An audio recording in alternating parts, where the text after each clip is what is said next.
Voice memo. May 21st, 8:12 p.m. Hey. I'm just recording this because my brain feels like it's glitching. Graduation rehearsal was today. It should have been a normal day. Caps, gowns, the principal talking way too long, the usual. But something felt off the second I walked into the gym. My name was on the program. My seat had a label, but I didn't recognize a single person sitting around me. That's not the weird part. It's the fact that the people I've spent the last 4 years with, Mia, Chris, Jordan, were nowhere. Not in their seats, not listed in the program, not even on the attendance sheet. I asked Mr. Landry, our counselor, if maybe there was some mistake, if there was a second group or a different session or something. He blinked at me like I was asking about people who didn't exist. He said, "You've always been kind of quiet, right? Maybe you didn't connect with the class." What? Voice memo, May 22nd, 9:39 p.m. I looked at the yearbook tonight. None of them are in it. Not one photo, not one quote, not even in the group shots, but I remember them. I have photos of us hanging out at lunch, pulling senior pranks, decorating for homecoming. So I opened my gallery, and it's like the pictures rewrote themselves. They're empty.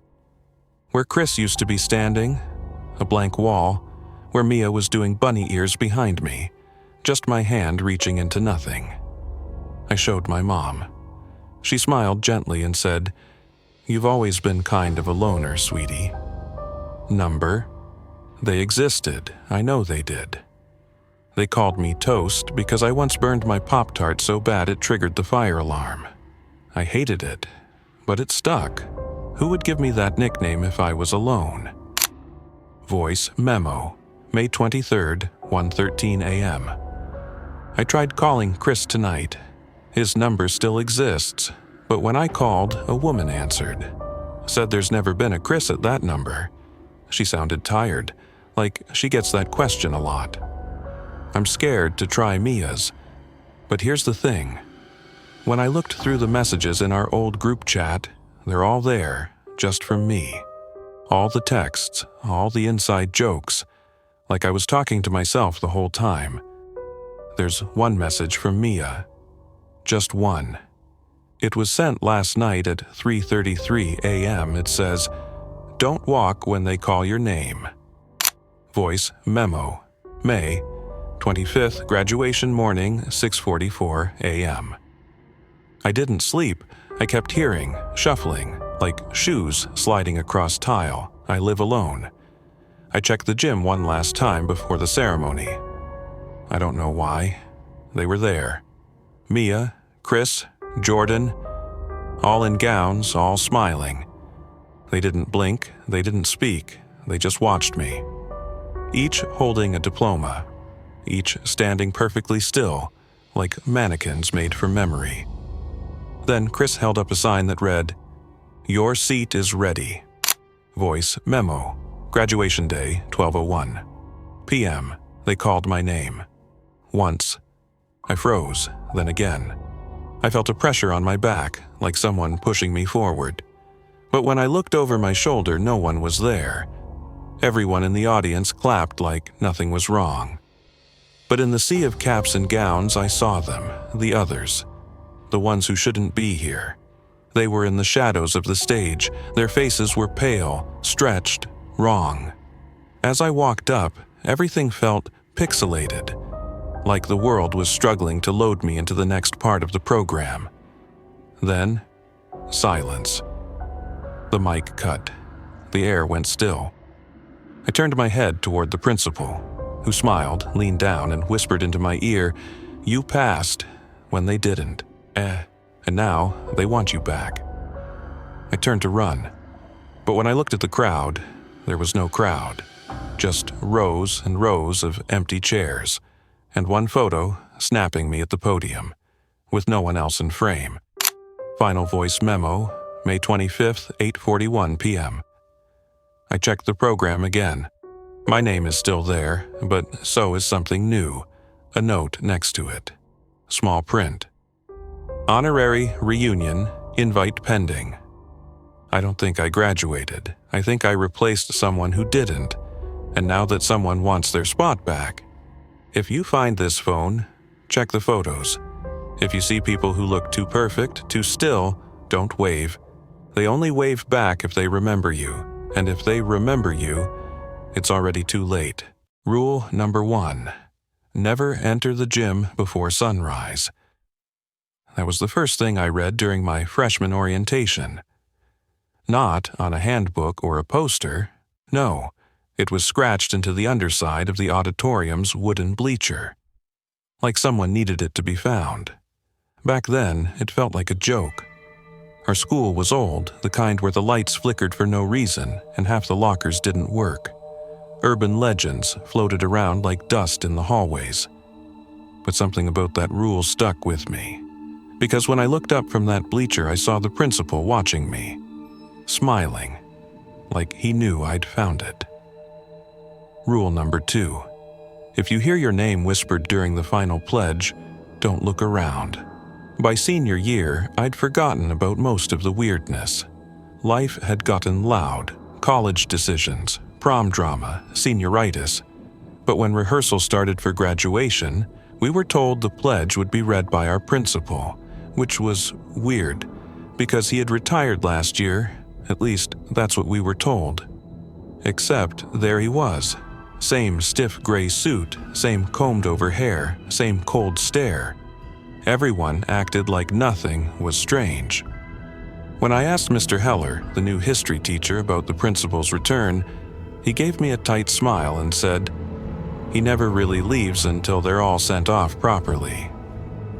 During the final rehearsal, we stood in rows, hands over hearts.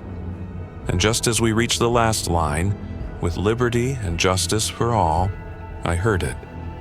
My name. Whispered in the same tone someone uses when calling a dog inside. Software sharp, wrong. I almost turned. Almost. But something about the hairs on my neck, how they stood up one by one, told me not to. Someone else did turn, though, a girl 3 rows ahead. When the pledge ended, she was just gone. We were told she had graduated early, but her name was removed from the roster, and her locker was gone the next morning, like it never existed. Rule number 3, never take the extra tassel. It's not yours. After rehearsal, I was heading out when I saw a small table near the office. It wasn't there earlier.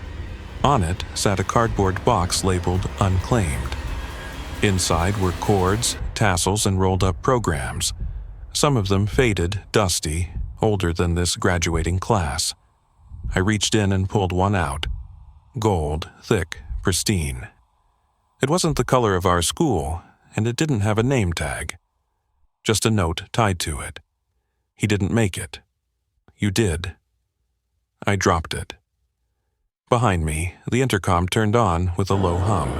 No announcement, just static, and something breathing, slow, rhythmic, like someone just out of view. Rule number 4.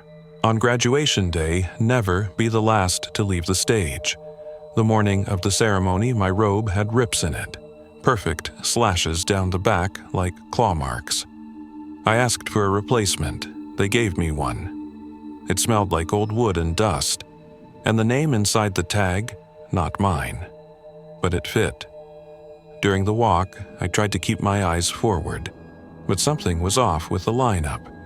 Some students ahead of me walked like they didn't have bones. One girl turned to smile at me and her teeth kept going, like rows of them, beyond what a mouth should have. I blinked. She looked normal again. Then it was my turn. My name was called once, then again, then a third time. That wasn't supposed to happen. But the crowd didn't react. They clapped at the first name and kept clapping, even when it felt like the room was frozen in a loop. I crossed the stage. The principal handed me the diploma, fingers ice cold. He leaned in and whispered, "Make sure you walk off before the applause ends." My hands were shaking. Rule number 5. If you see someone in your row who's already graduated, don't acknowledge them. Back at my seat, I saw Devin Hart 2 seats down. Only problem? He died last fall, car accident, closed casket funeral. I spoke at it, but there he was, graduation robe, eyes dull, smiling, just a little too wide. When I looked again, gone. No one seemed to notice, except the principal. He tilted his head at me, disappointed. Rule number 6. If they call your name twice, don't answer the second time. After the ceremony, people rushed the field for photos, but when I reached my family, they looked confused. My mom said, "I didn't hear your name." I laughed it off. My dad said, "They must have skipped you." It happens sometimes. Number it doesn't. I looked at the program. My name was there. Twice. Once under my class, once on the back page, next to something that read, "Returning." I flipped through every photo we took that day. In each one, someone in the background stood just far enough away that their face couldn't be seen. They wore a gown that didn't match our school colors. And in the final photo, the one where I'm holding my diploma, that figure is closer. Right behind me, grinning. Rule number 7. When you leave, don't look back at the school. I didn't believe it until I did. I looked back, and the school windows were filled with faces, dozens of them, all in old robes holding empty diplomas, pressed against the glass, watching, waiting, and at the very center, the principal, still smiling, holding a list with one final name not yet crossed off. Mine.